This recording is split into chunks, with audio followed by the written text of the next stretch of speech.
Hi guys, welcome to the channel, and today's video is going to be about 10 rules of money that changed my life forever. The first rule is the 3 J's. This rule is kind of like a metaphor. It's not really something that you can put into practice right away. It just made me see money in a different way. So, the 3 J's are jobs, jail, and Jesus. The rule is, don't work for Jesus, don't work for jail, and then you will have time for your job. I hope that makes sense. Okay, let me explain this one. In the Bible, it says that the love of money is the root of all evil. Now, many people think that having money or making money is bad, but I believe that's not what the scripture means by that. Instead, the scripture means that loving money or putting money before everything else in your life can lead to all sorts of problems, including doing bad things. However, not all teachings from the Bible are relevant today, and this is one of them. It was written thousands of years ago, and times have changed. Now, it's okay to want money, but it's also important to be careful with how much you want it. Don't let the desire for money control your actions. Rule no. 2 is never keep up with the Joneses. You've probably heard this phrase before. It means do you and try to compete with other people and show off how successful you are, because it can lead to big problems. Keeping up with the Joneses is like a never-ending competition. It pushes you to spend more and more trying to look as good as everyone else, which can cause stress and make you feel unhappy. So it's best to stay away from it. Just focus on your own financial goals instead. For example, if all your friends are buying luxury cars, don't feel pressured to do the same. If you don't need a luxury car and you know it won't benefit you financially, then don't buy one. Remember, true success isn't about showing off. It's about feeling good about yourself. No. 3. Pay yourself first. This means that before you pay anyone else, you pay yourself. Put some money aside for your future. It doesn't matter how much you make or how little. Set a percentage, maybe 10% of your income, and save that amount. Then decide how much of the rest you want to spend and how much you want to save or invest. That way, you'll always have some money saved up for emergencies or when you want to buy something nice. It's like having a safety net. So whenever I get paid, I automatically transfer some money into my savings account without even looking at it. That way, I won't be tempted to spend it. By doing this, I've saved up a lot of money over time. And now I have a lot more freedom to do whatever I want. Number 4, never say no to an extra dollar. When someone offers you more money for doing the same job, why would you say no? It's like turning down a free gift. Think about it. Would you say no if someone handed you a $20 bill on the street?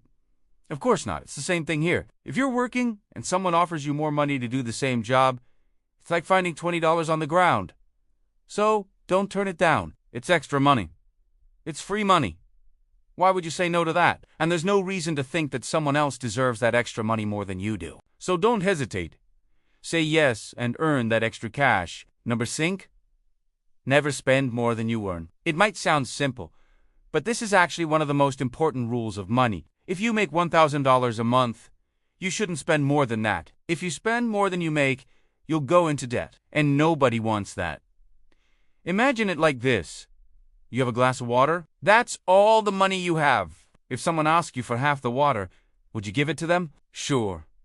But if 3 people ask for half the water each, there won't be any water left for you. And that's what happens when you spend more than you make. You're giving away all your money, and you'll have nothing left for yourself.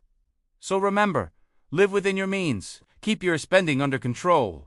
If you earn $1,000 a month, stick to spending around that amount. Don't go overboard and find yourself in a tough financial situation. Number 6, a bird in the hand is worth 2 in the bush. What does that mean? It means that it is better to hold on to the money you already have than to risk losing it by investing it or spending it. For instance, let's say you have $1,000 in your bank account.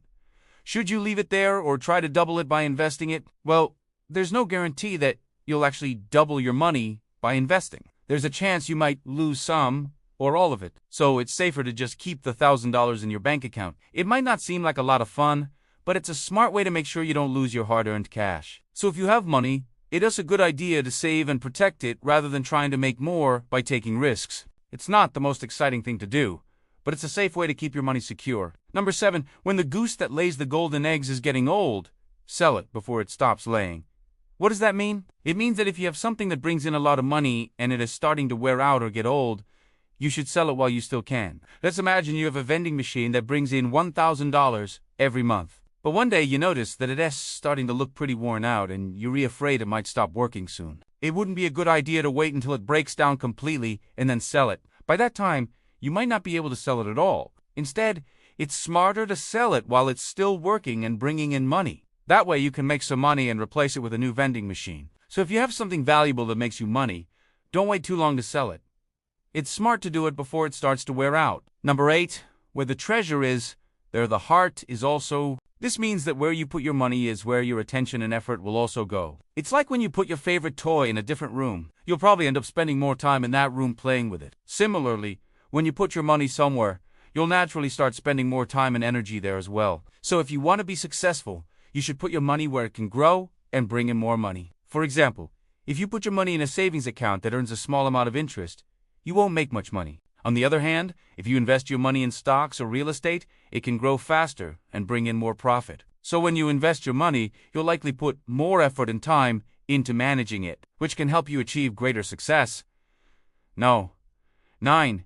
He who has the most toys when you're his age wins. Here's the deal. When you're young, you should think about having fun and enjoying yourself. So, if your friends are buying cool stuff or going on trips, you should join in too. Just don't go to crazy and end up with a lot of debt. It's important to have a balance between having fun and being responsible with your money. Don't worry too much about saving every penny when you're young. Instead, enjoy your life and the opportunities that come your way. Once you get older, you can focus more on saving and less on spending. So when you're young, it's perfectly fine to spend money on things that make you happy. But don't go overboard and end up with a ton of debt. It's all about finding the right balance. And finally, number 10. Your time is your life. Don't waste it. We only have so much time, so use it wisely. Don't spend too much time on things that aren't important. This includes watching TV, using social media, or hanging out with friends who don't inspire you to be better. Instead, spend your time doing things that make you happy and help you grow as a person. This could be reading books, exercising, or learning new skills. It's essential to find a balance between working hard and enjoying your life. Make sure to spend time doing things you love, and get too caught up in working all the time. Otherwise, you might miss out on important moments in life. Remember, we don't get more time as we get older. In fact, we have less time because we're closer to our final days. So, use your time wisely and make the most of every moment. Thanks for watching this video. If you found it helpful, please hit the like button. If you haven't subscribed yet, please do so. It really helps me out.